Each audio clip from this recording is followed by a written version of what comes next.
Welcome, movie lovers, back for another Anatomy of Movie. Stay tuned as we travel back to the 80s for all the Easter eggs that you loved, the nostalgia of that time period as we dissect Ready Player One. Stay tuned. Welcome to Popcorn Talk, featuring movie discussion, news, and interviews. Popcorn Talk. We talk movies. And now, here's Popcorn Talk's Anatomy of a Movie. That's right, ladies and gentlemen. Steven Spielberg releases another movie just a few short months following The Post, and it's Ready Player One. Allow me to introduce Marisa Serafini. Hello, everyone. Demetri Panos. Hey, movie fans. Hey, folks. Hello. And I'm Phil Svitek. We've got a lot to dissect. So many Easter eggs. So much stuff. But before we do, allow me some administrative things. First off, at this point, we assume you've seen the movie, so therefore, it is spoiler-filled in terms of our discussion. We will be talking about the development of everything. We'll be talking about the story, primarily, but then we'll also get into the making of, and especially with something like this, the production, the visual effects, the music, and all that fun stuff. Also, if you'd like to follow along, in our description box, there's a PDF link. You get to click that, and it has all of our research, at least what we got, and we're able to pull. So you get to follow along. Did I miss anything? I think not. You said spoiler. I did say spoiler. I did say spoiler. Speaking of The Post, you can always also check that out. We covered The Post. We did. Another Steven Spielberg movie. Anyway, as we usually do, let's start with overall thoughts for Ready Player One. Ladies first. I thought this was a really fun movie. I'm glad I got a lot of the references because, I didn't grow up in the 80s, but I do like a lot of the 80s references and movie references that they dropped here and there. Visually, it was cool. I love the color palette of, the whole neon lights and everything that we saw at the Oasis. And there was fun action in between. So yeah, I think this movie had a lot of good balances of a lot of fun elements. All right, Demetri. Yeah, I loved this movie. It brought me great joy. From the get-go, I was just giddy. And this is the kind of movie that I grew up with, in a sense, that made me fall in love with movies. And as an adult, this is why a movie that I love. It was just so much fun. And I had read the book a few years back. And what I think is one of the excellent things about this movie and the book is that they're very different. Very different aspects, clues, plot points. But it proves that book and movie can coexist in the same universe, like in our world. You can have the book, read it, and really enjoy it for what it is and how it presents its Easter eggs or its nostalgia, let's say, and then going into the movie, how it presents Easter eggs that bring up this amazing feeling of nostalgia. I think that Spielberg, he was the perfect choice to get this movie done. And even to his words, he just wanted to make a movie that would make audiences feel good. And I really haven't felt this good when I left the movie. I had adrenaline, I had a big smile on my face, and I can honestly say I don't think there's going to be a lot of movies. We're in April. We got a lot of movie watching between now and December. And I'm sure many of them are going to be very good movies and excellent movies. But I don't think any are going to leave me with the feeling that I had after watching this movie. So right now, this is my number one fun, great movie of the year. And I don't see it being usurped anytime soon. For just the way that it made me feel. Okay. So. I'm torn simply because I did enjoy the ride. And I did enjoy the ride. However, the fact of the matter was that when the more I started dissecting this, here's a reference for you. It's like Jenga. It falls apart pretty fast. it does. That's not a good reference. Why is it not a good reference? Because when things break apart, that you lose the game. Well, it was the stacks. That's the point. The movie itself, I left, I enjoyed it. And as I got to thinking about it, I'm very nervous as we're going to dive deeper into this. It has so many plot holes and so many things that I'm just left scratching my head. And the irony is, we didn't need it. Let me just preview some of it. Sure. You killed my mother's sister. Like, what? We call that an aunt. Yeah. We call that an aunt. At no point, if you're that emotional over this, would you ever have the capacity to say, you killed my mother's sister. And it's just things like that irked me.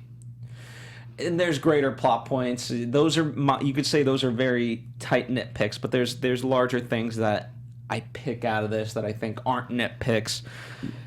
And overall, I did enjoy it, and I wanted to enjoy it more so than I'm torn because the experience was fun. But as a movie, as a story itself, unfortunately, Marisa, like the Jenga pieces, it falls down. Yeah, I want to dive more Maybe into the writing that. and the narrative. I mean, it was simplistic. That's why I wouldn't go ahead and call it necessarily a great movie, but from a cinematic experience, right? And for the visceral emotion that it gave me, that's where it wins. It is simplistic, much like many of the movies of the 80s were. They were simplistic in tone, but they would make you feel good. Like The Goonies, which this has a Goonies feel. Unlike the book, where it was definitely more singular, but this brings the high five team together, which I really enjoyed. And for that and everything that I saw happening in this movie brought to life in a way that, like, the visual effects were just stunning as to how it all looked on the big screen. But I'm dying to know, because I didn't necessarily see as many as you did. But I always love to hear what it was. Like, and again, you killed my mother's sister. Okay, I mean, fine, again, that's a nitpick. It's an ant, yeah. That's a nitpick. I thought it was understand a that. beard line. But I didn't even see that he had that fantastic relationship with this woman. It wasn't like in the book. Like in the book, when that character dies, that was like a big blow. I didn't find it that much here. Like it stinks that they both. Well, in that jerk of a guy who is the father in The Witch, by the way. But I don't know. Maybe it was because of his relationship in the movie that he called her that, because he didn't feel close enough maybe to call her that. But we're mincing words. Well, okay, so I want to get into plot detail. Let's talk about. I mean, I enjoy the overall premise.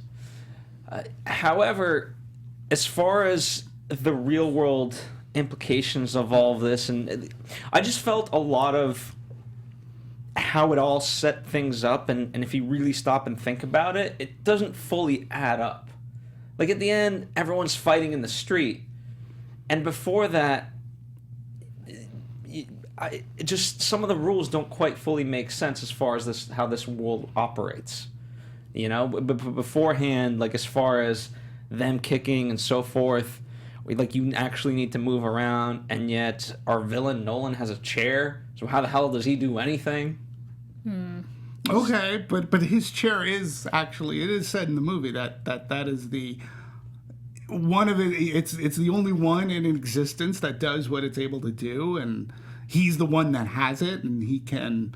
Like part of the reason why it is the way it is because it's the new tech, and it's also, for me anyways, the way I looked at it is, instead of being on the reverse treadmill kind of thing, now we're getting into less and less like exercise. Now we're just laying down going into the Oasis instead of actually exerting any physical activity whatsoever. So we're being more and more dumbed down, not unlike today with people in their cell phones, walking in the streets or driving, looking at their cell phones, not eyes up. What's the difference? So in that machine, that egg that he was comfortably being able to lay in, then that takes away more physical activity. And the whole thing was, we got to break out and enjoy reality a little bit more. Marisa, you look like you have a lot to say, so I'll let you. Well, like, first of all, I'll preface this whole show that I'm not the biggest gamer. I think the most extensive gaming I've done is PlayStation 2, and that was like 10, no arcades 15 years there, ago. probably not. No, I read books. I'm a nerd. So, like, I don't know much about the gaming culture, Just letting you know that.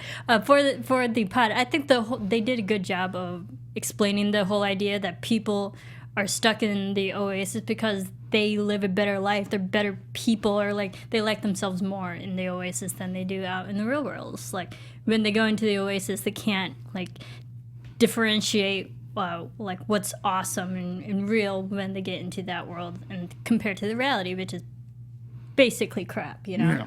And I like that they conveyed that message because it's still realistic to today.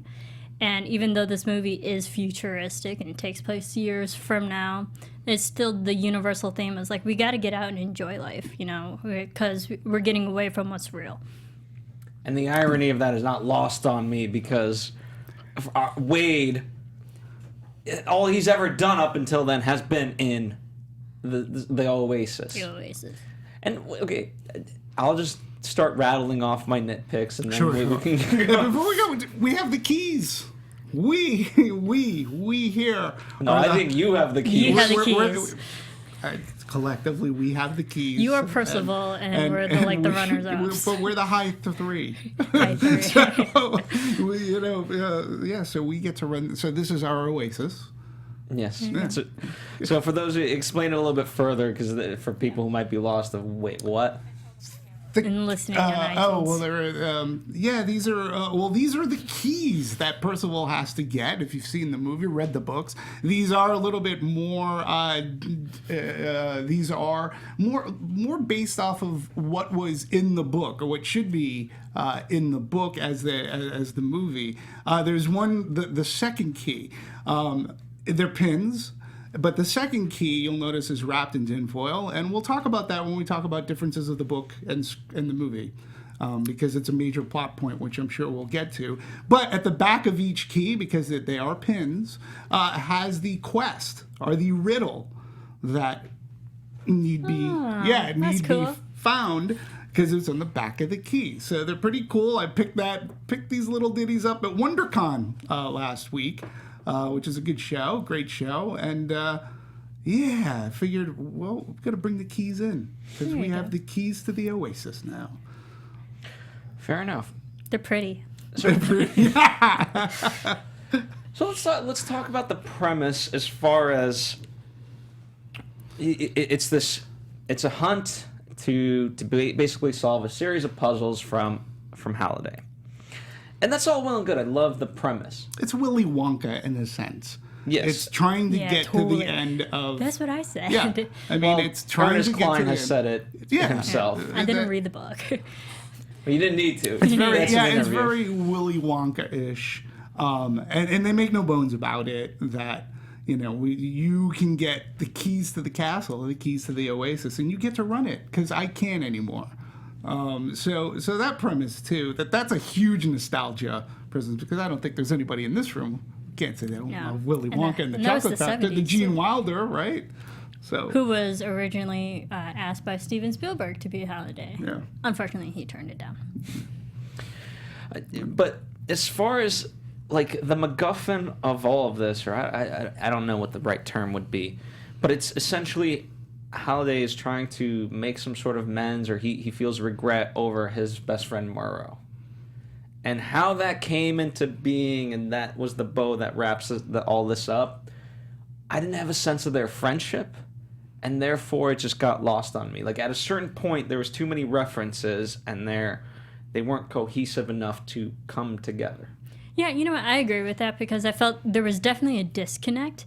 But I got mixed messages from both of them, because when we saw those video flashbacks, or when he goes into the archives and learns more about their friendship and how they started the business X, Y, and Z, you can tell that like they both had creative minds, but somewhere they had their differences. And then when you saw each of them on their own talking about each other, it didn't seem like they were ever really aligned. In their workflow and their mentality, but it still seemed like they respected each other enough. Well, they were Bill Gates and Wozniak. And Wozniak, in a sense, you know, because what did they do for computers, which gives us the internet? In a sense, that's what they were. But Steve Jobs and Wozniak. Steve Jobs, yeah. For me, it was but there's also the missed opportunity. You know, there was love and romance that Halliday could have had. It was right there, and he could have had that, and he didn't take his chance. He was afraid in the real world to just give the woman a kiss, and he lost her to his best friend. So there was that kind of loss as well. Aside from the ideology, right? Building the Oasis he was regretting, because that's where people now that they're not living a real life. But it was that love that was lost to me. You know, and I've been on this show before. We've had the conversation about the kiss that Rose put on John Boyega. Like, I'm the romance guy here. I like romance. I believe that love lost too was a major part. Teaching Wade, take the chance. Take the chance in the real world, because if it ever escapes you, you're going to regret it for the rest of your life. And that was a major regret of his that he had. And she went to his best friend. I'm just troubled by it, because if he had this, usually in your dying moments, you have this realization of like, oh crap, what does my life come to? And then you just have that flash, and perhaps you can fix it, perhaps you cannot. So for him to create this convoluted game, and essentially, like, the one thing that he was trying to do is get people out of the Oasis, let's say. Well, now he's created this entire thing where people have a purpose and a life mission to be within the Oasis. To own the Oasis. It's not just to be in the Oasis, it's to run the chocolate factory. It's to run the Oasis in a way that he feels that it will go, much like Charlie, it's going to go to the person who has the best heart and the good head to run this company the way that he may have originally intended it to be. And he wants that childlike mentality of a young person who still can have a life, still run this. And that's why I thought it was great when he says, yeah, when Wade at the end is like, yeah, we shut it down Tuesdays and Thursdays. I like that. That was funny. I think that's what the entire goal was. Not to further entrench people into the game, but for it to go to a winner with kind heart and good sensibility. Well, all I'm saying is, if he had the wherewithal to know that I want to make amends with my best friend, I want to gear people towards this, then you don't spend years behind the scenes creating this elaborate thing. Instead, you make it more known and more in your face. I don't think that the comparison between Charlie and the Chocolate Factory falls down, because in some sense it's not like Willy Wonka at any point had regrets about the Chocolate Factory. He just needed to pass it on to somebody else. Whereas Halliday is to a large extent a tortured character, and is like, okay, there's good aspects to what I did, but there's a lot of bad aspects, and I don't know how to cope with that. But it's teaching those aspects. Don't become me is basically the lesson. Don't get so stuck in here, and don't allow other people. Because I think too, comparing it to the real life between Jobs, Wozniak, and there was an ideology that they had that caused them to split apart in the way that a computer should be, shouldn't be, whatnot. Mm-hmm. Same here. There was an ideology, and it's not that they hated each other. It's just he wanted to go a different path. He wanted the Oasis to be a more positive, where his best friend was looking from the commercial and the rich, and he was looking for a more commercial aspect of this. So it was just different ideologies. And in the end, there was still a respect from Simon Pegg's character right now. Forgive me, I forget his name. Murrow. Obviously, he still had a great respect, and he saw, particularly I feel at the end, what this caused, what the entire thing caused. And maybe his friend might have been right a little bit. I don't know how to state it more properly, but do you guys see the irony of him trying to achieve that by getting so many people ingrained in his way of thinking, in his way of playing, so caught up in the minutia of so many details within the Oasis? I mean, people, rather than live their own lives, they study the life of somebody else. You know, we study Steve Jobs, we study Abraham Lincoln, we study so many people and so forth, right? but this became an obsession to the nth degree. But it's for not sure. unlike it's not unlike the obsession of Star Wars or Star Trek fans or certain fans of a genre or certain fans of a game. It's really not unlike that. You know, it's like Star Wars fans got pissed off at Last Jedi because it wasn't the movie they had written in their minds, and there is that, and this is what the Oasis built. It built this. It was above and beyond occultism. It just built this world, which was this better place that people wanted to stay in. And that's where that worship came from. I have a counterpoint to that, but Marisa, you had something to say. Well, I mean, I agree how people got so lost up in the Oasis, because I think one of the slogans to this movie is like, people go to the Oasis for what they can be, you know, like they stay for what they can be. And it's the whole idea that they build better lives for themselves in this virtual reality world.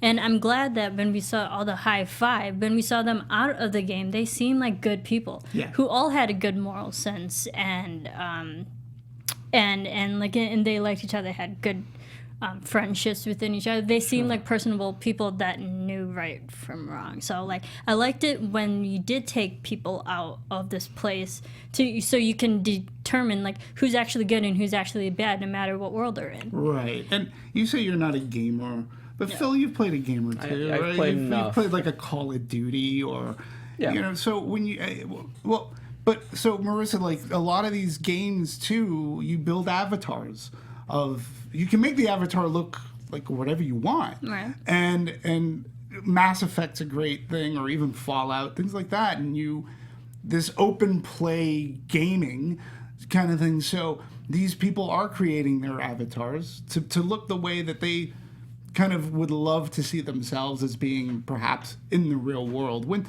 they have this sensibility. But the real world at that point in time, you know, in the future, wasn't the greatest. I mean, who wants to really live in the stacks? I mean, it wasn't the best place to be. So I understand this whole avatar thing and how it relates to today. I mean, people will spend hours upon days. People have died because they've spent so many hours playing video games that they don't nourish when themselves. Pokemon Go went, like people crossed boundaries and actually plummeted to their death. They fell off cliffs. It was like, so I get the dangers of gaming. yeah, but people have died literally in their chairs because they got a heart attack or they weren't nourishing themselves. So I understand from that aspect, but building that avatar, getting more experience points, which is so important, you know, in that realm. So, Can I tell you, But I get what you say, Phil, where, you know, the whole getting immersed into this world, but like it's not like Halliday did try to tell us. He didn't tell us as directly as it could have been. Mm-hmm. It was very vague in the way that you had to go through like every step to get a key to finally figure out, you know, all these tests you go through. It wasn't as direct as it could have been. And it takes a few people, I mean, we study films, for us to actually get the ideology and the messages of like, hey, go out and live in the real world because that's actually better. sure. You know, it's like be more true to yourself in that way. Halliday didn't say it as direct. It's the Ferris Bueller. You know, life goes by pretty fast. If you don't stop and take a look at it once in a while, you know, you're missing, you know, I forget the exact quote. But Right. but that was an on-the-nose, very sort of message. This was, as Marisa said, a very convoluted... Very vague. I'll tell you, so two things. Number one, I think the biggest misstep, and okay, so when I think about why I like this movie, I didn't necessarily love the movie. I love the idea of the Oasis, and I wish there was a video game. Because I honestly, think it's coming. I really wanted to be in the video game afterwards. I was like, oh, this is pretty cool. That's the irony, is I would have wanted to go into the Oasis and probably escape the life in general, and I'll host Anatomy from there moving forward. But can't wait to see what his avatar looks like. Right. but you know, when Halliday and Wade finally confront each other, and I promise we'll talk about the earlier stuff that leads up, because there's enough to talk about there. But when they finally confront each other, it was a pseudo convoluted, for me, encounter. Are you talking the middle of the movie or the very end of the movie? The end of the movie. It was as if it wasn't quite to the Matrix Reloaded level. And for those of you, if you don't know what I'm talking about, just go see that movie. But in some sense, I was like, wait, what the hell is going on? And it just wraps it up with, wait, so you're really not Halliday? No. Okay. And it's like, it just tried to be more than it was. It's at that point, yeah, Halliday's dead. That's just an avatar, just like in any other video game. What deeper message are we... why are we poking at this to try to gain some deeper meaning? And if there is no deeper meaning, why even ask the question? Just to confirm his death? Really? I was just confused as all hell. Maybe if you guys can answer that little scene for me, maybe I'll enjoy the movie more. Yeah, and I think it was hard to understand it because when we actually do see Halliday in his form, whatever you want to call it, he's not the greatest speaker. It doesn't seem like he doesn't have social skills because he was always that lonely kid playing video games. He wasn't out in the world communicating to people. So that's probably why his message was so convoluted, because he didn't know how to actually say it out loud to people as directly as it ideally would have been. So it might be, maybe you just have to, he speaks in kind of riddles, but overall, there's meaning underneath it. Well, He's not the best speaker.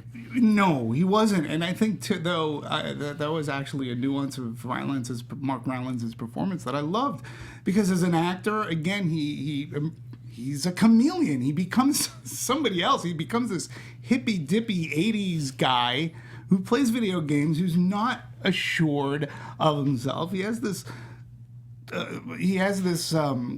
soft set voice, and he has a hard time, I think, connecting. But I think he's grown enough, or he got to the point in life where he figured a lot of it was because of him. He immersed himself in this world where he couldn't kiss the girl. He didn't have the courage, the fortitude to go forward with that. And it was a woman that he fell in love with. And that was a regret of his life. If you look at it from that romantic stance, and he always regretted it. It's not that he hated his friend for being able to take that chance, but it was a regret. And I think, and he realized it was all on his shoulders. It was because of him. He had opportunity. He just never took it. And I think for Wade, and whoever was going to win this, he designed these puzzles so that the person who did win, and is Wade, he's our hero in this, our protagonist, is going to take the chance. He wants that person to see through research, because a lot of it was through research that you're figuring out the puzzles, the riddles. And the person who is going to do it was going to put in the work, unlike the company. Who didn't? They just wanted to cheat, basically. They were going to get it without respecting the rules, in a sense, and learning through the process. Where Wade and Halliday hated rules, so there's your mistake. Yeah. Well, but they wanted to cheat, and they weren't going to do the work. They weren't going to do the work to appreciate what they're missing in life, because they were just going to commercialize it and make those chairs and make life worse for everybody. That was absolutely ridiculous. But I can't wait to talk about the main goal of the villains is 80% ads. But okay, let me pose this to you guys. If the point was, hey, live life and all that, I loved visually the first challenge, and it kind of, what I appreciated about it was you can look at it on multiple levels, as far as, regrets about the past, because you have to go backwards, also slowing things down, and all that. So I appreciated that message, but I think moving forward, the challenges should have been very geared towards, hey, slow things down, stop and smell the roses, love the people you're with, type of things, in terms of its message. But as far as that, the second challenge, going through The Shining and then seeing her, like, the message was convoluted. And then the third one, but it was dancing with the girl. Yeah, but it was so lost in everything else. It wasn't lost on me. I mean, to me, that was, and again, that's a major schism from the book. but like the shining aspect of it. But that's the way I thought it was clear that. So what's the third challenge where like it's the first video game where that has the original Easter egg?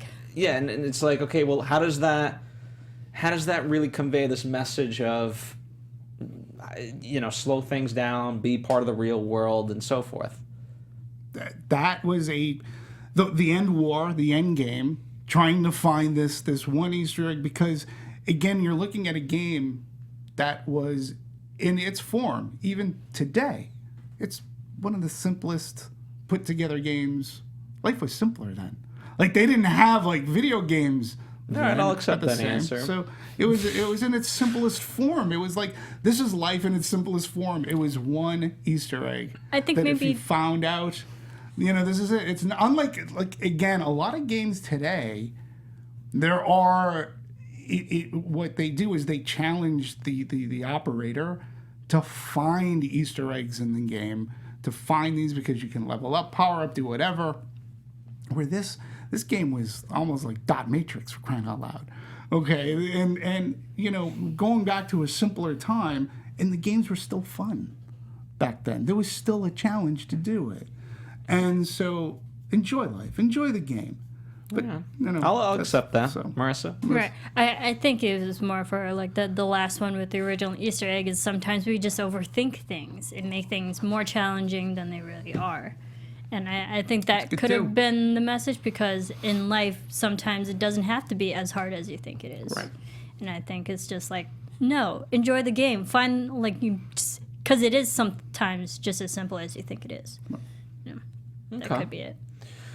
Okay, fair enough. I do accept that answer. I wish it was a little bit tighter in terms of its bow and how it was presented, but all right, let's shift gears and talk about Nolan Sorrento, the good old villain of this movie. What did you get? I mean, he's definitely over the top. Sure. No, I don't think anyone can deny that. But beyond that, do you think it worked? What did you guys like or not like about him? I think Ben Mendelsohn's great, and we've seen a lot of movies with him recently. I think he was good. I couldn't trust. I mean, obviously he is the villain, but I didn't trust like how smart he was as a villain. Having your password so clearly out in the open for anyone to steal, not smart. But he usually had lackeys to do his work. Correct. He was the person who he had the idea, he wanted to do it, but he hired everyone else to do the muscle work. So I'm like, take away all the IOI people, take away the big guy who created the curse with the orb and the stuff. He's really nobody. He could be taken out in a punch. So there were moments of his character I was like, should I really be that afraid of you? And that just questioned me, like, how big of a villain are you really? He personified what we've seen a lot in other movies, whether it's corporate greed and such. And I've got the big company and I'm making money off of the little people who are never going to be able to pay back their loans because of the interest rate. And they're never going to be able to work it off. I agree with you. Ben Mendelsohn, I've so come to appreciate him as he too is sort of a chameleon, with the one respect that I've yet to see him play a good guy. I'd like to see him play a good guy. There's something about him. Like, I just saw this movie Black Sea that he was in as well, and again I was like, holy shit, is that Ben Mendelsohn? I almost didn't recognize him. It would be, I think the first time I can remember seeing him was in the Dark Knight Rises. And again, he was a bad guy stockbroker guy. So it would be fun to see him play a good guy, but he seems to relish playing a bad guy, and he does it really well. So good. He is. He's fun. For me, he's fun and interesting to watch. And I even think, see, when you said tie up in a bow, some of the criticisms is, this movie comes to the end and it comes in such a bow with the beautiful wrapping and everything. Because even at the end, when he sees the Easter egg, the one egg, he even smiled. For a second, you saw a little bit of warmth in that character. Everybody had their happy moment. You can criticize that. That's fine. I was just into the flow with it. But Ben Mendelsohn, as Sorrento, I thought he was really... I liked him a lot. I really did, as a performer. He's just fun to watch. He was good. He played a great a-hole. Yeah. Do you have to say that? But yeah, as a villain, like good villains, and we've talked about a lot about bad villains who are like really good villains. And it's like they have to be on the same level and get to that point where you're like, hey, we might even lose, against whoever we're up against. Like, and not once was I ever really truly afraid of Sorrento. Well, I was more afraid of IROC. Yeah. Well, yes. I mean, as far as his lackeys, I don't disagree with you, but he was always willing to pull that trigger no matter what. Yes. And so, while he may not be the one to enact it, overall, he was. I mean, the fact that he was the one that the doomsday bomb and he set it off, and he was willing to do so, showed a lot about it. Yeah. About the depths he was willing to go to, and so I appreciated him for that. As far as a villain, real quickly on the ending, as far as a bow, I don't like those final moments. I don't think they were fully earned. I think I think it forcefully tied the bow, but it's not. I don't mind it when things are very nicely wrapped and there's that emotion to it when it's earned. This just kind of came. Oh, you know what? Let's just have him do the act. But 2 seconds later, he's in the car with his real world lackey, I forget her name, but he says, "Hey, all right, so here's what we're gonna do," and luckily, good for her, she slugs him. So she at least learned. Yeah, she finale. I think Xandor. Yeah, she was a good henchman. I felt I really liked her as a henchman. She was great. She was like strong henchman. She could be formidable in a fight. She could handle herself, and she's a good person. If you're going to be a bad guy, having your side, because she too could pull the trigger if need be. I felt from her. But you're right. That doomsday bomb, he was willing to blow it all up. If I can't have it, nobody will. And everybody will be forced to live in the real world. But nobody learns a lesson that way. And you can't, so. But his stakes were high, and I felt that he was a fun villain to watch. In this kind of a movie, am I looking for a villain that's like in Die Hard? Not necessarily. This is a different kind of movie. He was, for this movie, that Sorrento he's an excellent fun villain to watch, to overcome. He's no Hans Gruber. No. But I think he could play Hans Gruber. Probably. Well, no one could play Hans other than Alan. We digress. As far as let's call it the rebellion against IOI, how did you guys think that played out? Because when Wade rises to the mantle of this leader, first off, it felt very Harry Potter-esque, where they're like, "Harry, you're a wonderful wizard." It's like, oh, okay, well, apart from not dying to Voldemort, what have you really done? Right. And as far as Wade, like, yeah, he got the key, but at no point, like, did I think that he was more qualified than Artemis or H to really lead the rebellion and have more knowledge of Halliday than anyone else. I think Artemis was more qualified to lead. In honesty, that is a big difference in the book and the movie. Where I think I said this a little bit earlier. The book is a little more singular, where Wade does figure things out, and it's from his perspective. It's from his perspective, and let's not. He is the person that figured out. What if I go backwards? What if I was able to go backwards? He's a smart kid that can figure out the ways of a game to find certain clues, hints, and Easter eggs in a game and a challenge. He's a very good gamer, and he has some smarts. I think and this is where the movie really separates itself from the book too, is that it ended up becoming more of a team effort, which I enjoyed. I enjoyed that aspect of the book because it gave Artemis in the book, she's great, but not really given a lot to do. Where in this movie, she is given a lot to do. And you're right, she could be his equal, and that's why they fit so perfectly together from a cinematic standpoint. So I enjoyed the fact that it wasn't just one person. He relied on his Goonie friends. The high five to figure out and to get the pieces of the map and to find the treasure at the end. Also, and I think that makes like a that. more believable narrative too, just for a film standpoint, where if you're taking down a humongous corporation filled of 1,000 quote unquote employers and stuff, it's going to be hard for one person to take it down. But if 5 people work as a team, you know, calculating different people's moves and stuff, and getting like, I did like how they did take and go into the IOI and all the fake reality that they set up. Yeah. But when you have a team attacking and going against a corporation, it makes it more believable that they could actually be more successful. Right. And it's something in the movie, too, that Halliday never had. Halliday was a very singular, lonely man, where Wade has friends. He has friends, and that's the other thing that the Oasis made.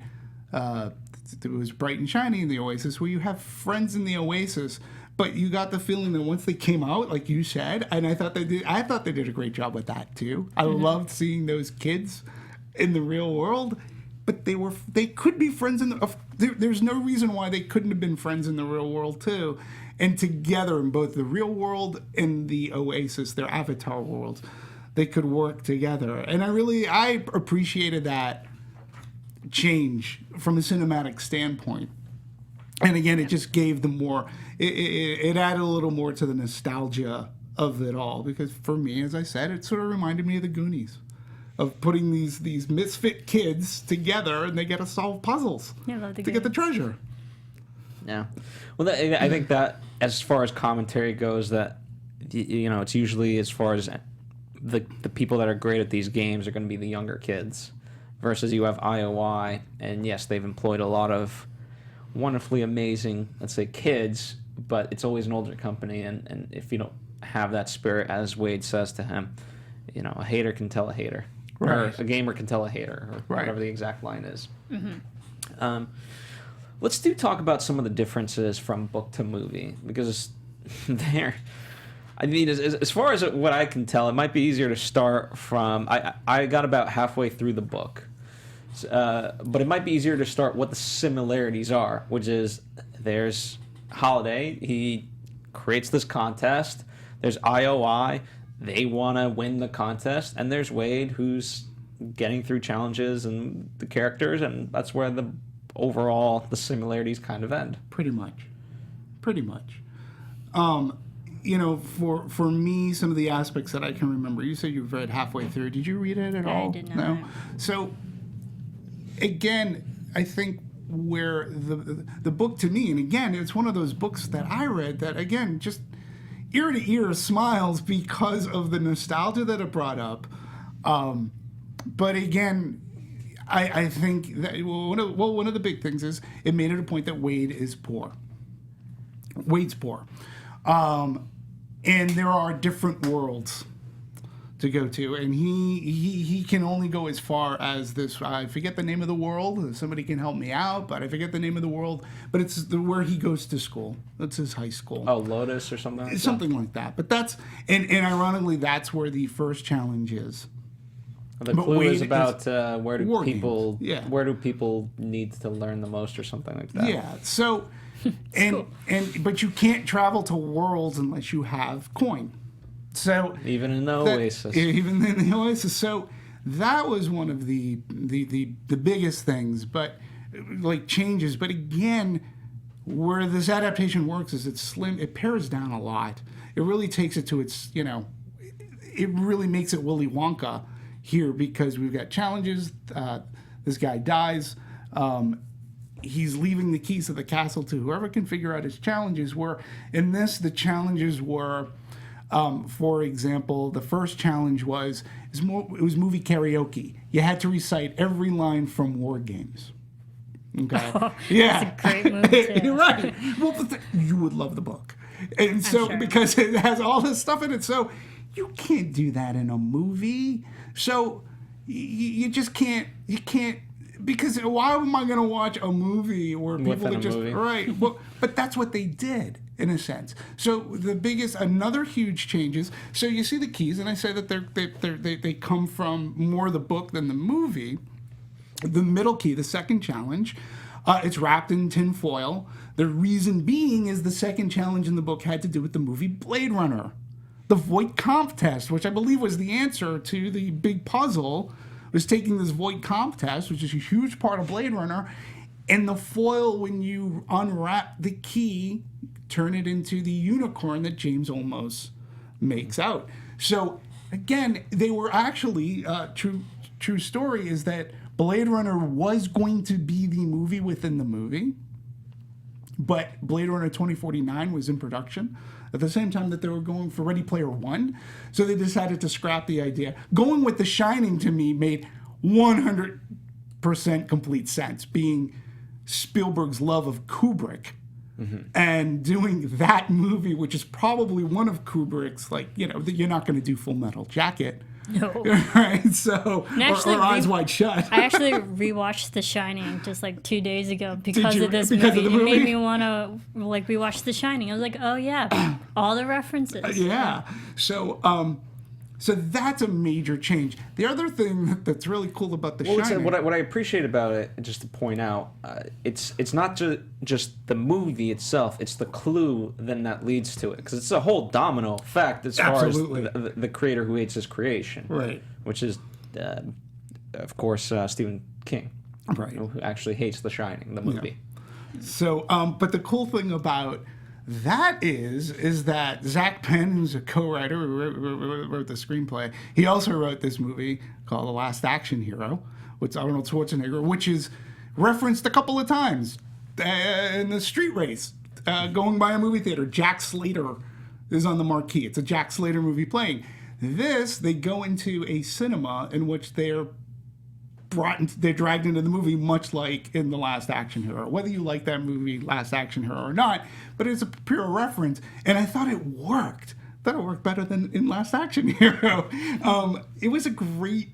I was amazed as to how well they mimicked the show. I thought they were actually just playing the movie, but they recreated it, and you recreated it to a T, and then they added that whole dance sequence, which was really cool, and I liked that. So that's a major difference in the book as well. What I appreciate, you mentioned Zach, but is the fact that Ernest Cline was also a writer on this. He was the author of the book. The fact that he had the wherewithal to be able to do that. Because a lot of authors, you know, they're like, okay, I got to stick to this. And I think, he understood it's a different medium. And, you know, he's very well known for writing TV, movies, and all that. So he's jumped around as far as his writing.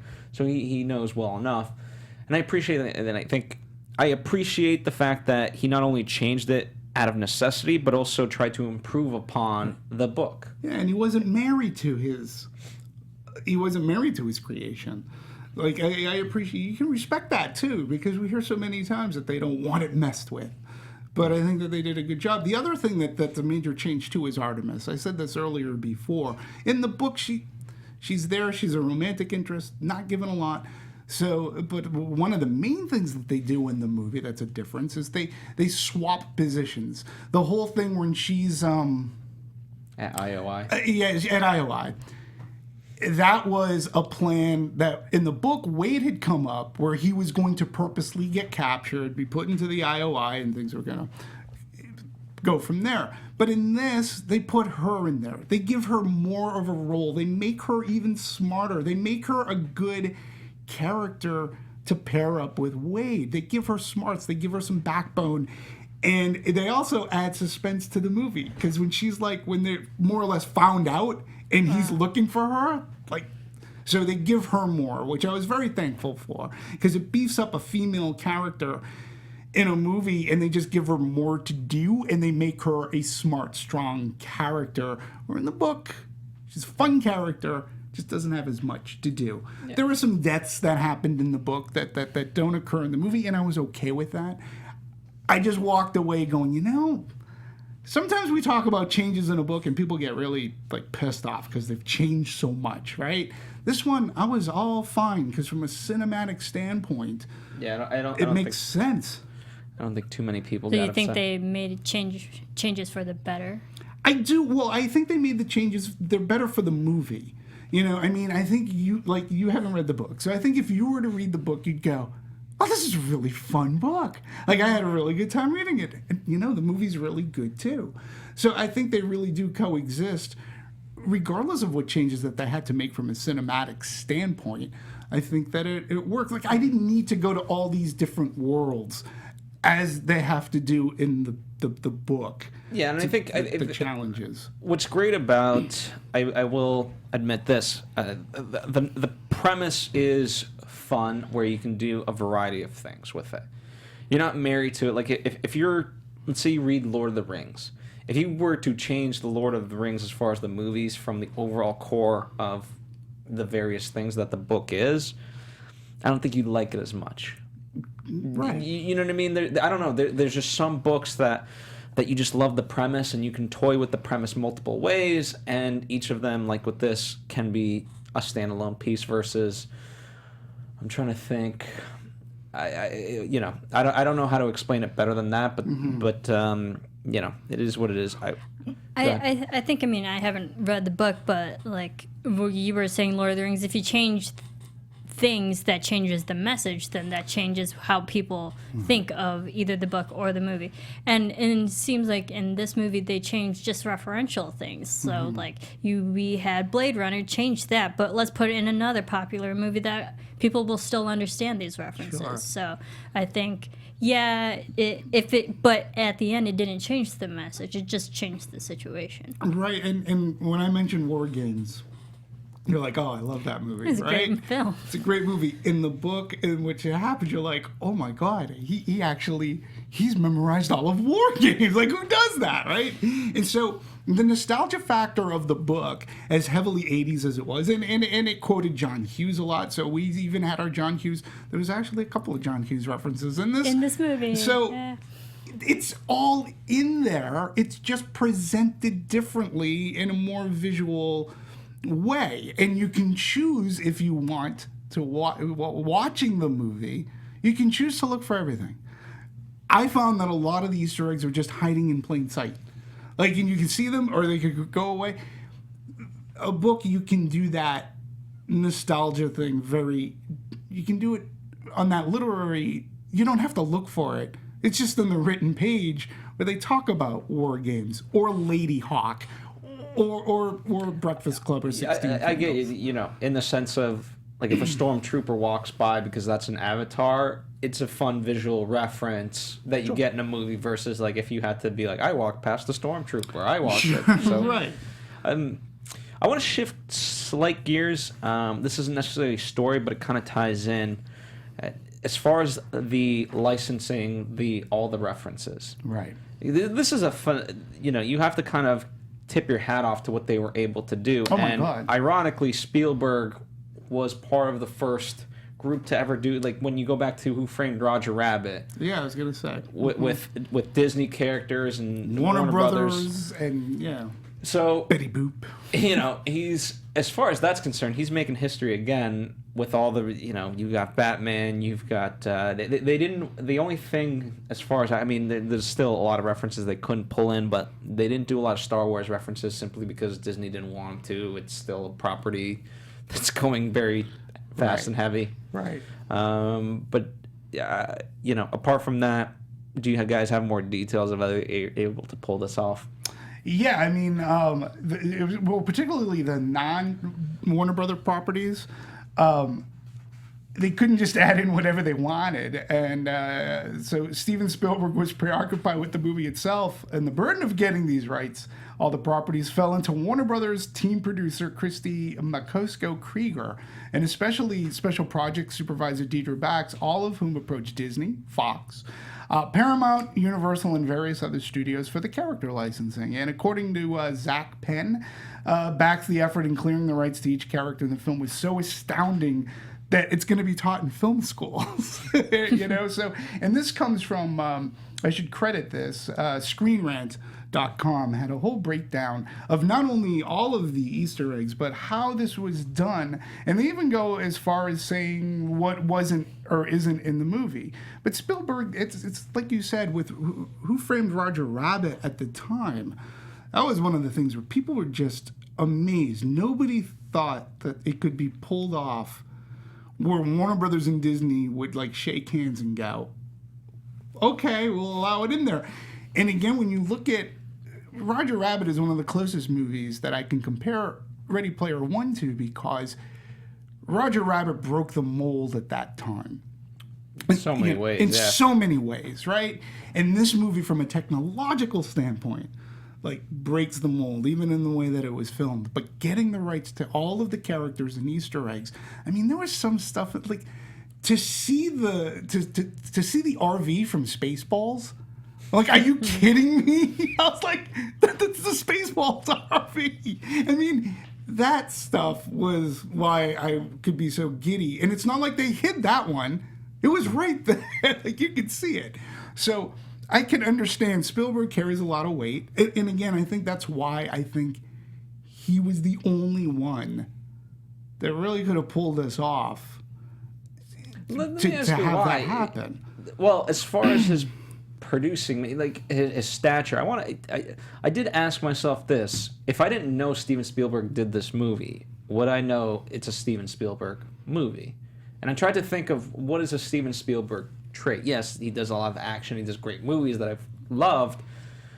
But like, if a simple example, you look at J.J. Abrams, lens flare everywhere. That's a J.J. Abrams staple. Right. I honestly, like, if you erased my memory that this was a Steven Spielberg movie, what makes this a Steven Spielberg movie? In today's world, the cinematography, Janusz Kaminski, who's been using since, I believe, Schindler's List, it does have that certain look to it. It looked beautiful in both worlds. I think you had brought up something, Phil. I always remember this because I always thought it was a very astute observation, but this was like podcasts ago, where you said something about Spielberg is great at doing match cuts. Match cuts. Yeah. This movie had match cuts. So many match right? cuts. And he is great at that. like from the opening shot of how we're introduced to Wade and he's going down the stacks, is the way he dollies his camera is another way. The way he pushes in a lot. There are many of the Spielberg traits. And then, of course, is the movies that he made in the 80s, or late 70s too, whether it be Close Encounters, which left you with a good feeling, Raiders of the Lost Ark, E.T., of course, right? All of the movies that he produced that he might not have directed, they still had that Spielbergian kind of feel to them, like the Goonies and such. So there was a feeling, and his commercialism, this is why he was always hated. You saw that documentary. Like, right? It's a great doc. Did you see that documentary on HBO? Spielberg. I think Literally called Spielberg. Yeah. It's very solid, but it goes into why he was really disdained by the elite, because he was just making movies that went for the heart, that weren't. They didn't necessarily have to be deep. He made them to entertain, and this movie purely doesn't have to be deep, but it entertains. He's good with the sentimentality. Absolutely. Feeling that's left at the end of the movie. I don't feel we really got sentimental with this movie. We got nostalgia, definitely, with all the references. But I think we've seen a lot of Spielberg movies that have friends working together to get somewhere. Sure, E.T. is a perfect example E.T., of that. now this one. And you said with the match cuts, and definitely the cinematography too, who when we see like so many IOI people die, like they get hit in the Oasis, but then cut to the real world where all of them go red. So many of those. I think definitely the cinematography, how it tracks through everywhere. Yeah. Everywhere. But because Spielberg does such a great job of showing so many things in one motion. Yeah, and that sets up a shot. Yeah, he's amazing with moving a camera when it's, but you don't even get a sense that it's moving. Like, he can do a dolly track on somebody, like Jaws when they're on the beach, like following Chrissy as she's going into the water. He has his signature things that he's done. Particularly like, even you can look at a movie like Saving Private Ryan. The Storming of Normandy, where you follow one person, then you're following another person, that person goes down. That's like a common, that's a Spielberg trait, that he always seems to up the ante and he can do it in a really hard drama, or he can make it in a popcorn movie such as Ready Player One. Spielberg does a great job of always like letting the viewer, audience, person who's watching like know exactly where they are in the scope of the scene. Absolutely. Like in the exact location of like who's who, what are they doing, and who's where. You always get that sense of your space. Yeah. Well, speaking of Jaws and Saving Private Ryan, ironically, Ready Player One is the third hardest movie after those two that Spielberg said he's ever done. So I don't know what metrics he's using to measure this, but I would have thought Ready Player One, as far as ambition, would have been first on the list, but I guess not. Well, Jaws, because of all the with the technical, and he This isn't technical? Well, no, but again, That was a when you practical look through history, thing, I mean, it was his idea to. It was his first major motion picture. It was his idea to film actually on the water instead of doing it in a tank, and all the problems that came with nature. I mean, he almost went crazy. He almost quit. He almost like called it a day. Saving Private Ryan had its, it had its technical, the storming of Normandy alone. Yeah, I mean, just you look the at how first to do 20 that. minutes. I would say Schindler's List. But remember, he did something with Ready Player One that he did with Schindler's List, in which he was actually creating two movies at the same time. He was doing the post. He was doing Ready Player One while he was getting ready While doing the post. And in Schindler's List, he was like editing Jurassic Park. Yeah. And at least the post is a good drama. But Jesus, it's not Schindler's List. Like how you can go from a mindset of Schindler's List and then go, okay, now I got to do a dinosaur movie. He's genius when it comes to that. So he was doing double duty, but also what was cool about this is he really immersed himself into this world of VR. And it also goes to my point earlier that we're all stuck to our iPhones. I mean, this thing called augmented reality is becoming more and more popular. Samsung has a VR device. VR attractions are showing up at theme parks. More and more. Sporting channels are going to be doing VR. Yeah, so it's becoming more and more. And he's had, especially VR goggles, whatever you want to call them, headsets, so he could be in the VR world and know where to put his camera. You saw that, I forget what movie he was filming, but in that documentary, he's always thinking, where am I putting the camera? Where's the best thing? And then he's always thinking, almost like chess, he's always thinking of the next 3 scenes too that he's got to figure out. And in this, he had to be in a virtual reality world where he actually immersed himself in a virtual reality world to try to figure out what's this going to look like and where do I place the camera so I can get the best action and show my actors. How the man works is incredible. Whatever time off he gets, he deserves. He has an eye. He has a literal, mind. visual, creative eye to pull off these things. Because in the documentary, I forget which exact movie, but there was a moment where they might have, they were going to cancel their scheduled film shoots because things weren't working out technically in the blocking of everything.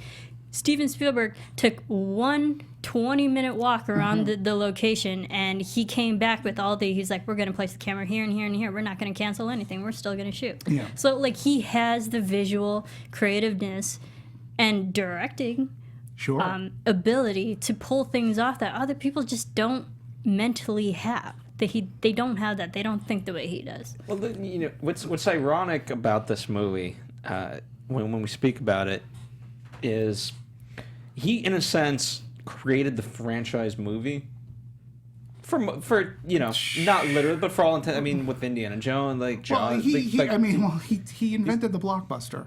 Jaws was it. Jaws was the first movie, and that was coined because of Steven Spielberg. No movie at the time had gone out as wide on a single day as Jaws did. It changed the world of cinematic or theatrical. It changed the world of theatrical distribution as they knew it back in the 70s. And then from there, especially with George Lucas, right? Then it becomes, the franchise, the sequel pictures. Sequels have always been around, even in the Abbott and Costello days. I mean, sequels have been around for a long time. Universal had every sequel to their monster movies. They're sequels, and yet and thankfully he's not done one for E.T., but making Indiana Jones, we're not going to get a sequel to The Color Purple, or Schindler's, or even Saving Private Ryan. I think not all of his movies are sequelitis, but he definitely brought in what is the mega blockbuster. He and George Lucas ushered in this new world of how movies are marketed and how they are distributed to the world. Well, yeah, I mean, part of it is when you look at it, I mean, granted it was a pre-existing property, but it's interesting to, it's just refreshing when you bring in a new property that isn't Marvel or Star Wars. Yeah. Right? Agreed. Right? Agreed. I mean, and that's what sort of kind of... This is a movie... Ready Player One is a movie that, had it been the 80s, the references would have been completely different, but this is a movie that would have been released on Memorial Day. This is a movie that would have been released Memorial Day or in June. Just like started the summer. Right. It would have been the kickoff, and it would have been the high... That's the big ticket event to go to, right? Now it's released in March, and don't get me wrong, I think they had a good date to try to get the most in, but I asked myself, why isn't Ready Player One? I watched some trailers last night, movies coming out in August and such, and I'm like going, how is this movie? Like, how is Ready Player One not a summer movie? It's not a summer movie because, as you said, we've got Marvel movies, we've got Star Wars movies. They're hard to contend with. And you've got Spielberg's Jurassic. Well, it's not his, but right. Technically he's still a producer on it. He's a producer. Jurassic World 2 is in the summer, so. But, how does Ready Player One? It's just I like the date that they picked only because of whatever competition was around it. But this typically would have been, under regular circumstances, a summer movie. Or maybe even a Christmas. Like, this is a kind of movie that would be released during Thanksgiving. It was supposed maybe, to be. Even, yeah. Originally, it was supposed to be in December of 2017, but thanks to Star Wars. Yeah. They didn't. And instead, they released the post. So, completely But different. also, sense. the post had a lot of recognition for nominations. Sure. And that was definitely an Academy Award contender, so it makes Absolutely. sense. This one, definitely for visual effects and cinematography. And sound editing, Sound, yeah, absolutely. I mean, again, I don't see this to be like, even though it would be my favorite picture, I'm going to be best picture. But, again, though, I would see no reason if you have 10 slots.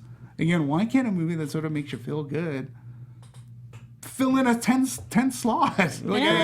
Greatest Showman. Come on. So, yeah. It has a lot of plot holes. That could have been the 10th. Yeah, it's just, again, I don't mind the release date, but this used to be a blockbuster that you would see in the 80s because it would be giving you something new and fun to go to the movies for. And this is what I don't we can get at a box office, but why did this movie only make whatever it made in its opening? Like, this should have made more, to me anyways. So and we're already touting that the next Avengers movie is going to open in its first 3 to 4 days, $200 million. $200 million in its opening weekend. So we are driven by superhero franchises and Star Wars. Well, let me ask you guys. I want to kind of ask you guys this: the idea, it may not be a franchise yet, although we can certainly talk about the possible sequel that's being talked about. I do want to, as far as the self-referential stuff. Part of people loved Force Awakens because of how much of it reminded them of A New Hope, and when you look at the first Jurassic World, it made a lot of money because it reminded them of Jurassic Park, the first one. Mm-hmm. The people disliked Last Jedi because it was something different in the Star Wars universe. I'm trying to think of other examples and so forth, but are we too reliant on nostalgia for nostalgia's sake to drive these factors as opposed to, just make something original on its own? Yeah, I think we are. I think our generation is so used to growing up with franchises and always having another movie to look forward to, because when we see in the sequel or the third one, whatever, it's like you already have something to go back to reference, to understand something. Sure. And I think, what makes Jurassic World and Force Awakens so good, because they already had references from the first one that they understood and acknowledged and appreciated. This one, maybe not. Yeah, this one I think is just done a little bit differently. Although it could be a movie that, might have been released in the 80s because it just has the feel. This referential, these Easter eggs. I mean, the book was very much done that. The book was done as I was a product of the 80s. These are the things that I watched, and I was a geek and a nerd, and I loved movies and video games, and that's where Ernest Cline, if I can put him in a Willy Wonka-ish kind of world, I'm going to write the book. Now, however, I will say this about, your question from a book standpoint, where I loved Ready Player One, his follow-up book was a book called Armada, which is basically a retelling of Last Starfighter. The book itself even says, within the book, it's like Last Starfighter. I felt that book, the references, the Easter eggs, or it was so self-referential that it seemed forced. It wasn't as easy flowing as the book Ready Player One. I found here that it wasn't necessarily forced. I found it very fun to see certain things. And if you want to hunt for more, you can. But I found it was nostalgic from a time that many people just love. They still watch those movies. And a lot of people, I should say, not maybe everybody, knows the 1966 Batmobile, but yet they also know the Michael Keaton Batman. Like, you can climb Mount Everest with Batman. And it was the Michael Keaton Batman. So, you saw RoboCop in this. So... Yeah, right. Sorry, not to cut you off. But I think what works with, like, this one, it may not be as self-referential because it references so many other things, and the things that they reference are timeless. Sure. Like, people love the movies from the 70s and 80s because if you said we still watch them now, because they're timeless. They age pretty well, maybe not the practical effects, but like the feeling, the nostalgia, the sentimentality, they age well. People still relate to them. And they're very different from what we get in a lot of cinema today. And they were made in the 80s, so... And Spielberg did make it a point. He says, look, I don't want to make a movie where I'm being self-referential. I mean, he really limited and cut that down. Yes, you had the T-Rex, among other things. Among some other things here and there. But there were a lot of references. Back to the Future is a huge reference in this movie, both from visual and sound cues. King Kong, Godzilla. But I also worry about how it changes perception. Like, for example, the Iron Giant is heavily featured in this movie, but it's also fighting. That's his primary purpose in this movie. Whereas if you look at the original Iron Giant, it was like, no, I'm good. I don't want to fight. And so it changes that message of it. And as time goes by, I do worry that we will change the central meaning of all of these things in lieu of something else. It's interesting because what you brought up is a big criticism. A lot of people were petitioning. A lot of people were on social media. There was an outcry of using the Iron Giant, and in the book, the Iron Giant was what's the word? That was like something that you could buy. That was like a one-shot kind of deal that you can use the Iron Giant.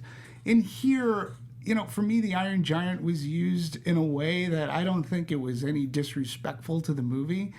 I love the movie. It's a fantastic movie to watch. Iron Giant's a great movie. It's a great movie. I think it's like the Iron Giant, also the message, like when the Iron Giant quote-unquote fought, it was because he was protecting the kid. Yeah. And so Iron Giant fought in this film because he was protecting the High Five. I mean, it makes, in a way, to me, it made sense. It didn't bother me for the outcry that happened I was like, just take it easy. You know, one thing I read about this movie just staggered me. I tweeted about it.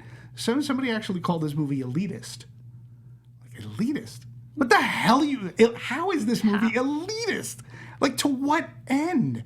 And again, it just goes back. It's like, and then there was another article that said the Easter eggs in this movie ruined the movie. I go, that same person would never say anything about the Easter eggs that happen in Marvel movies, which admittedly I'm not good. I would get more Easter eggs in Ready Player One than I'm not well versed in the Marvel universe, and sometimes I find out about Easter eggs because I read about them. But whatever Easter eggs I find, they don't ruin my enjoyment of the movie. And it's like, if you're going to pick on Ready Player One, you should pick on the Marvel movies well before that, because they've been doing it a hell of a lot longer. And at least these Easter eggs, they didn't bother me. They were fun. They were part of the fun for me, even though I didn't catch all 150 million or whatever there was. Let me ask you guys that there's, speaking of criticisms, there is this notion that this rewards a certain type of fan culture and saying there's one is better than the other. Now, also, right, I'm correct in saying Ernest Cline also wrote Fanboys. So he's in the fan world. And Fanboys, that's a fun movie. It really is. I actually really enjoy that. That's a very enjoyable movie. Yes. But do you buy that criticism? No. Does it reward a certain type versus another? I don't think it rewards, it acknowledges a certain type. I think it acknowledges that would be just like saying that the Marvel movies only reward Marvel lovers, like the people who love the comics, when they don't. I guess that's they what do, makes them but they also expand. But they expand. Yeah. And this movie, you don't. It's like you said, you didn't grow up in the '80s. You don't have to get every single reference, but the ones that you do, you'll have fun. But just go along with the story, and it's still fun. But also, the Marvel movies aren't relatable either. People go to the comic book movies, not just Marvel, but DC and all that. Mm-hmm. People go to the DC movies because they watch people have superpowers that can do things that the humans can't do in real life. Like, that's the appeal for those movies and why people always go watch them. That's when people can go to but still like see themselves in one of the high five people. Like, they're relatable characters. Yeah. Outside of the Oasis, like, as human beings, they all had different personalities. They all looked differently, had different ages and genders and stuff. Yeah. And that's what made it relatable compared to any comic movie. And Marisa, if I can, I want to go back to a point that you made very early on, in which you said, when we meet the kids in the real world, they're good kids. Yeah. They have a good heart. They were fun. And that to me, that too is a staple of like those 80s movies that Spielberg either directed and or produced. Breakfast Club, come on. Well, huge. But look at movies, even like Gremlins, which he produced, right? Your lead character, he's a good kid. You know, his parents, he's got the quack inventor father, but he's a good kid. When you look at E.T., all those kids were real kids at the time, and dealing with our main kids were dealing with a divorce. But he portrayed them in this realistic kind of way, but they were endearing kids. The Goonies, you go along with their journey because they're good kids. They're trying to like help their families out from not being evicted from their homes. So it's not a surprise that the kids here are like good kids. They play video games. They're all nerdy, but they have a good heart. They're all well-intentioned, and they work together as a whole, I think. And that, too, is something that can be lost. It's always refreshing to me to watch movies today when they feature kids who are smart and bright and have a good heart. And that's why Stranger Things is doing so well, because the timeline does take place in the 80s, and they're all kids who are riding bikes, different personalities, but they all work together, fighting the older adults. You Absolutely. know? So and like, they're good kids. I get it, exactly. They're good kids. It's like, people like that. They do. Because those universal themes and those elements still work. It does. And even, like you said, John Hughes, when you take a movie like Weird Science or 16 Candles, Breakfast Club is a little different. They're troubled teens, but ultimately their hearts are good. But when you look at 16 Candles, they are good kids. You know, they're just trying to get along through high school. Same thing with there was also Pretty in Pink reference. Pretty in Pink, yeah. So yeah, there was, and ultimately that's what it comes down to. A lot of movies in the '80s were focused on teenagers, and they drove the plot along, and they were very popular at the time. This movie really isn't any different from that. That's part of the nostalgia. Look at Matthew Broderick, Ferris Bueller's Day Off. War Games. You know, War Games.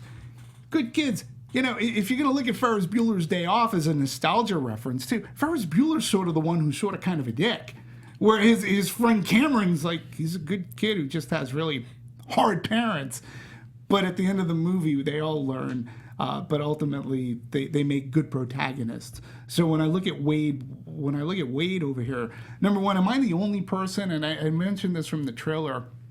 The kid that plays Wade, I mean, to me, it just seemed very purposeful that he looks like a young Steven Spielberg. When he puts on his wire-rimmed type of glasses, I'm like, he looks like a young Steven Spielberg, like living this world. But he has a good heart, and he wants to do better. And he's a geek. He's a fanboy. Well, to be fair, I don't think they cast Tye Sheridan just for that simple reason. No, but I mean, he was good. He's Cyclops in New X-Men, Absolutely. So you know it's not like he came out of nowhere. Let's talk about the music, both from a referential standpoint, but both from how it served the movie standpoint, because there's a lot of... The movie's almost 2.5 hours, and most of the music is, you know, very on the nose, old school references. But it got you into it. Oh yeah. We opened up with "Jump" by Van Halen as far as this show is concerned, but a lot of music to be had there. And they are releasing currently on the market is the score by Alan Silvestri, which is a very good score as well. And it, too, has its own Easter eggs throughout. But they are also, from what I understand, going to release a second album, CD, whatever you want to call it, something downloadable, that will feature the jumps, the 80s songs. So that, look for it, or however you obtain your music today. That should be coming out quite soon. But the score I felt was pretty damn good. I really enjoyed the score. He couldn't use again, he's working 2 movies. He couldn't use John Williams because he was busy doing the post. Yeah. So there were very John Williams-esque cues in this. Particularly John Williams likes to use I don't know the instrument name, so please forgive me, but it's sort of like a xylophone-ish kind of thing. But then the Back to the Future, whatever it is, that was so prominent. That was prominent. The dun, dun, dun. And a funny story about that is that Alan Silvestri, Spielberg talked about that to him. And Alan Silvestri goes, well, do you want me to do like a modification of it? He goes, no, I want exactly the Back to the Future theme in this because it's so important. So he did. And Godzilla, the theme from Godzilla is in this movie. To me, there were even hints of 1941 in one of the tracks. So throughout the whole thing, he references himself, Alan Silvestri, but he's a fantastic composer. And apparently he's done the music on Infinity War. So Disney is up their ante, and maybe there will be a theme, a score theme to a Marvel movie. But listen, Silvestri has worked with Robert Zemeckis for almost ever, since like day one. And when you listen to some of the great scores, whether it be Back to the Future or Romancing the Stone, another great film, another really fun movie. I think he was a perfect choice to come in and do this. And it's the first time they actually collaborated together, even though Silvestri worked on movies produced by Steven Spielberg, never one that he directed. Yeah, and then they definitely know how each other works in that way, in the creative collaboration. Also, just the diegetic music on screen when we had, Staying Alive. I mean, I mean, that was great. I mean, we had like Saturday Night Fever and all that. The whole jump, which actually goes with the theme of taking the jump, taking that leap. Yep. And also there was, I loved the Cameron Crowe reference of Say Anything when they put up the boombox when they all were charging IOI. I was like, yes. Brilliant. So like even the diegetic actual notable soundtracks that we know, they were used very well. Very well. And very smartly, and I didn't feel anything was forced. Like, and it came, you either noticed it or if you didn't. And if you noticed it, you go, oh my God, I can't believe they put that in there. Like, I can't believe Jason Voorhees is in this movie. What? Freddy Krueger? What? Child's Play? I'm like, we even had Chucky. Where's Michael Myers, for crying out loud? Yeah, it was, I love that stuff. Yeah. But you understood because that was somebody's avatar that they picked. Yeah, it all made sense. Sure. Let's talk about the promotion for this movie. A lot of promotion behind it. I didn't notice until after I had seen the movie, but as far as advertising the kids, from a story perspective, I realized, oh wow, they're really spoiling a lot here. Because it reveals, for the first half of the movie, let's say, you're not really supposed to know the rest of the characters and their true identity. Sure. Yet in the advertisement, it reveals exactly who they are. Luckily I didn't really pay too much attention to that. I got lost in everything else. But, so I'm glad, because for me it was a fun experience to learn that Artemis was not indeed a 40-pound man, a 40-year-old overweight man versus H being... Olivia Cooke, yeah. So, something, I think that was a lot of fun, and I am a little... I'd be curious to know, for those of you who the poster... It did spoil some of those things, how you felt about that, because I think it does a disservice, unfortunately. I can understand why you say that. For me, not really a disservice, because it actually helped me, because sometimes when we watch animated movies that are like just strictly animation, throughout the whole movie, if you don't know who's who, you're always wondering who the heck voices this character, and it does take you out of the film. So I think, for me personally, it helps. Bless you. It helps enhance the viewing experience. I'm a big fan of Olivia Cooke, and I also, I watched all of her movies for years. So, and I know Mendelsohn was in it, and I knew Spielberg made this film. So, like, there was already names attached to it that made me want to go see this film. Not for their avatars, but for who they are in the film world. Right. That would make me want to put my butt in the seat, Yeah, it didn't, maybe because of, familiarity of knowing that when they cast Olivia Cooke, they said that she was going to be playing Artemis. So it's like, oh, okay, perfect. Fantastic. That's a great role for her. And it really was. I didn't know that T.J. Miller was going to be playing this IROC character. He was fantastic. I got to tell you, I love the little kid who was he was the short round of this movie. He was. I mean, I thought the right? exact same thing. Philip Zhao played Show. Show. Kid was hysterical. What? Totally Just because I'm 11 years old? Yeah, short round. Come on. And I don't mean that in a disparaging way. No, I mean short that round's really, awesome. I really mean that in a complete loving kind of way. That kid was great. He was. He was hysterical. But I felt all of the kids too. They were just really, once you got to know them a little better, and they each had their quirks, so you were able to pick them out better. Like, they didn't fade into the background. The kid who played Daito was really awesome too, and he had his awesome powers. It didn't bother me knowing that Olivia Cooke was going to be Artemis. And you're right, sometimes when you're hiring name actors talent to do a voice, and you're watching it, you're going, damn it, I know that voice, who is that? Like TJ Miller, for a second I was like, I know that voice. We never see TJ Miller. Yeah, he's the only one we don't actually end up seeing. Right. And but then I was like, oh, that's TJ Miller. Okay. But yeah, it didn't bother me as much. It didn't take away from the movie or spoil anything, so to speak. For me, I don't have that experience where if I watch an animated movie, honestly, I know there's a lot of at this point in time, a lot of famous people probably voicing the big characters, but I don't get too caught up in it, luckily. Yeah. You are like, well, because sometimes an actor can have a recognizable voice. And it takes I mean, you if out it's of the Morgan film. Freeman narrating a movie in an animated form, yes, I'm like, oh, okay, that's Morgan Freeman. Got it. Right. But when it's like Kevin Hart playing an obnoxious white bunny, yeah. it takes you out of the film. Well, that's because it's... But he was funny in Captain Thunderpants. It was a funny animated movie. Was he? He was. That was We talked that was about sort of that cute. film. Yeah. All right. Well, let's talk about reception and numbers. Overall, A- in terms of cinema score. So doing fairly well. I think it's going to have I think it's going to have some legs. Sure.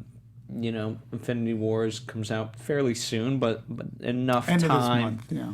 Enough time in between where there's a couple horror movies between Quiet Place and Truth or Dare coming out. You got. Is it called block? It's just called blockers. Blockers. I call it cock blockers. Right. What it really should be called, because it is. So you got, I think it has sustaining power. Sure. And it was released. It was an interesting time to release, albeit I think to an extent it worked to their favor. It was released on Easter weekend. But what they did was they Is opened the it irony on a Thursday. Is there irony in that? You're searching for Easter eggs Easter on eggs? Easter. I think there's coincidence because we know it wasn't originally supposed to come out on Easter. So Yeah, and I think when they were picking a date, from a marketing standpoint, you can tie the two. But what they did is because historically speaking, Easter isn't the best time necessarily to release a movie. It is one of the lose your high Catholics. holy. Well, yeah, you do. I mean, no joke. Friday you and lose your Sunday, Catholics. yeah. They're Friday and supposed to Sunday. stay in the whole weekend. Absolutely, it's a high holiday, holy holiday for the Catholics, and Exactly. you can lose a lot of business on Friday, and you can lose a lot of most people. Easter is not typically, unlike Thanksgiving or that time period in Christmas. People don't go to the movies. Their family and they're chowing down because they've just fasted for, 30 days or however long you fasted. So 40. Sorry, I was off by 10. So it's not typically the best time to release a movie. However, what they did was, there are some vacations going on, and they actually technically released it on a Thursday. So you were able to get, they had the Wednesday night previews. You open on Thursday, and then you're playing into the whole weekend. You can get a half-decent Saturday gross. But, again, a lot of the Catholics, Saturday night, they're going to drop a little because they're going to church. And it still happened to do fairly well. Depending on how, when you're looking at the 4 days, I think it was in the 50s when you looked at the 4-day gross as opposed to the 3-day. But currently it's doing okay. They have to sort of kind of be happy from a global perspective as we talk global numbers. I just wished it had done more. I just think that we are sadly in this world where, we talk now about Infinity War making $200 million 3 weeks prior to its coming out, where Ready Player One, 3 weeks to it prior to coming out, people were already saying it was going to be a dud. They were saying it was going to do like 30. It was not even going to open. It exceeded expectations to an extent, and it's doing huge overseas. But I don't know. To me, this is a movie that I had hoped. I'm not going to say should have. I had hoped was going to do more en masse. I thought people would go out. But who knows, going into this weekend, now that Easter's over, it's Greek Easter. I'll go to the movies, Well, see, I'll have lamb, and then I'll go to the movies. I think between word of mouth and repeat viewings, I think given the amount of Easter eggs this movie has, and it is, there's so few that there's certain movies that we talk about that you just have to see on the big screen. This, if you want a fun experience, it deserves to be seen on a big screen. Oh, absolutely. Right. And I think this film, because they pack so much in, it is literally impossible to see everything all at once. Oh, I agree. And they purposely made this filmed so people can go back and pick up the things that they missed. Absolutely. So, yeah, there's too much on the screen. And not in a bad way, but in a good way. Yeah, and the car, the race. My God, that race. That not only do we see it, what was brilliant about it, so we see it one way. We see it another way. And then we saw it, and then we like, yeah, they sort of kind of do that, like the Chicago, the lower ground, and he's going backwards, and then like when King Kong sees him and he starts, I mean, it was just the way that it was realized. Again, special effects wise, Awesome. nominated now. Mm-hmm. You know, I mean, we're going to see a lot of movies with some good special effects, but these were this is stuff that I've not seen in a movie. You know, I mean, Tron did some big things back when it came out. This is so expanded within that world and this augmented and virtual reality. It really was fantastic. It built upon what James Cameron did with Avatar. You know, and I didn't want my people in the Oasis to look like real people. I liked that they had their own character. Like, oh, I went with Buckaroo Banzai today. Like, that was great. You know, and they didn't have to look real. But yeah, and even like Percival, like you can understand he's human-esque form, Sure. but he was still cartoony in a way where you believed he was an avatar. Yeah. Same thing with Artemis. Yeah. Absolutely. It's fun. Well, as we wrap this up, there could be a potential sequel. You know, Ernest Cline has said he is writing a sequel to the novel. So whether or not that means a movie as well, you know, there's conflicting reports. I don't have an official thing yet, but you know, to a large extent, it'll be interesting to see what they do with it, especially from a villain perspective, because they have to kind of change completely what the goal of the sequel would be. I would definitely see the sequel, because if we got our main high five back, absolutely, because they all lived in this movie. Yeah. I mean, I would read the book. You know, I'll read the book. If we don't get a sequel to Ready Player One, it is self-contained. It has a beginning, middle, end, and that works too. It would be hard to find a director, maybe outside of a J.J. Abrams-ish person who really idolizes Spielberg in a good way. I mean, Super 8 is an homage to Spielberg movies of the 80s. But I just don't know who you find to give the keys to the DeLorean to at this point. Well, so. I think, I mean, who knows? The early kind of people that they were looking at were Robert Zemeckis, Matthew Vaughn, Peter Jackson, Edgar Wright. So you could go try that well again. Or, I mean, to me, once you've established the things, no different than Marvel, find some up-and-coming directors and just say, hey, here's the script. Go make that movie. Yeah, you absolutely. The one thing, though, and this is a difference between the 80s and today, there's people who are directing the Marvel movies. They're very talented cast and crew. I'm not disparaging. But what else are they doing, those directors? I mean, they're so locked into these franchises, right? They're so locked in to do this. Back in the day, Spielberg could do A Color Purple or an Empire of the Sun, or he'll go back to doing another Raiders of the Lost Ark movie, an Indiana Jones movie. It can go on to other projects. They're not locked into doing the one thing for 20 years. And that's a major difference.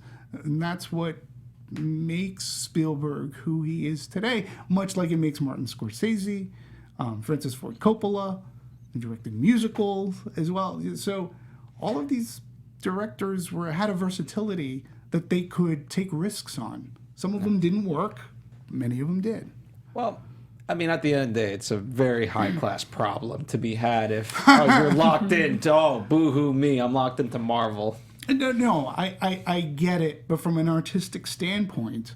Well, yeah, I get it that, like, Spielberg can go into different genres and create completely different films, and they're successful compared to certain directors in the Marvel or DC cinematic universe that they're only stuck with the sci-fi generation, right. the sci-fi genre. Yeah, but I think, to that same point here, you just kind of, you find your own way around it. I'm blanking on his name, the guy who did Black Panther. I apologize. Coogler. Yeah. Right? I mean, he's done various things, and I'm sure he'll do another Marvel-type movie or a big franchise movie again, but I also don't think that he'll only do those types of movies. So I think part of it is it falls on the directors themselves to go beyond. Right.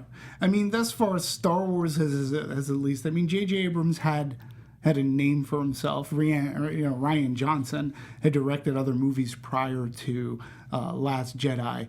Gareth Edwards, who had directed Godzilla in that movie Monsters prior to Rogue One. He's done some different things. Trevorrow, who did Colin Trevorrow. Yeah, Jurassic World. Jurassic World, he did his Safety Not Guaranteed. But then the movie that he came out with last summer, not so much. But, it does, I guess, depend on the director.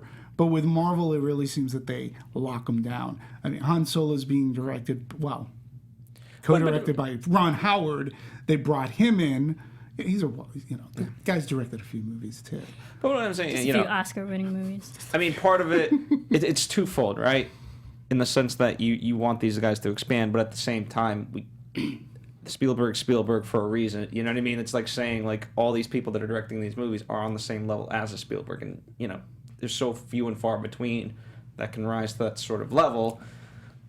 That's why Spielberg is Spielberg, right? And so forth.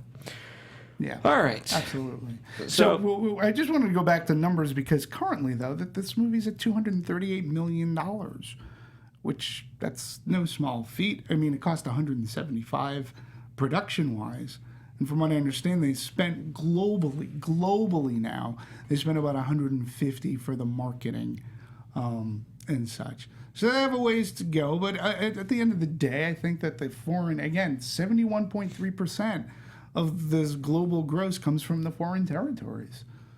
And in particular, China, it received a score of 9.2 from audiences compared to an average of 6 to 7 between most Hollywood movies. So that says a lot. Yeah. I think so. All right. Well, we could certainly talk ad nauseum about all the Easter eggs and about all the other stuff, but unfortunately that is all the time we have for today. Nonetheless, though, the conversation can continue for weeks and years beyond in the comments section. So by all means, let us know what your thoughts and feelings towards this movie are. What are some of the fun aspects? What are the Easter eggs? Whatever you want to talk about. And did you find it to be elitist? that was the funniest comment. Did you find it to be elitist? I could see why that comment would be made. Interesting. All right, we'll talk after the show and then comment on the thing if you found it to be elitist. Educate me. That's right. Well, thank you guys for joining us. If you like what we've done here, we do this with plenty of other movies, whether Spielberg movies, the most recent one, besides this being The Post, but we've certainly dived into other movies of his. Speaking of Tye Sheridan, we've done X-Men before. I'm pretty sure we've done Me, Earl, and the Dying Girl for Olivia Cooke. Oh, yeah. So, basically what I'm saying is, if you like references and you like movies, we have a whole library for you to dig through. So you can learn, if you want to learn about Halliday, well, it's almost like the same thing. You just watch all of us and you're getting all these references and so forth. So definitely check that out. I do encourage you guys. And we're going to continue doing this. We've got some fun movies next week. The Quiet Place we'll do. Which I did see. So lots of good stuff. Speaking of Avengers, we'll be doing that and so on until infinity and beyond. In the meantime, Infinity Wars and beyond. You can certainly interact with us at Serafini TV for Marisa. That's right. And Demetri, or D Movies 1701. At D Movies 1701. See, there's an Easter egg in that right there. That's right. It is not the year Demetri was born. Much to popular rumor. Indeed. I'm at Phil Svitek. Started by you. Thank you guys, as always. Much, much, much love. And if nothing else, share the wealth, spread the word that we are here doing this, especially if you've had fun with what we do. Why wouldn't you spread it to your friends? Anyway, We'll see you next week for The Quiet Place and moving on. Blockers. Bye. Christos Producers Anesti. Maria Menounos, Kevin Undergaro, Phil Svitek, and the entire Popcorn Talk Network. We would like to thank you for tuning in. For questions or comments, be sure to visit popcorntalk.com. I'm Sir Richard Wentworth, and this has been a presentation of the Popcorn Talk Network. The views expressed herein are those of the hosts only and do not necessarily reflect the views of its owners or principals.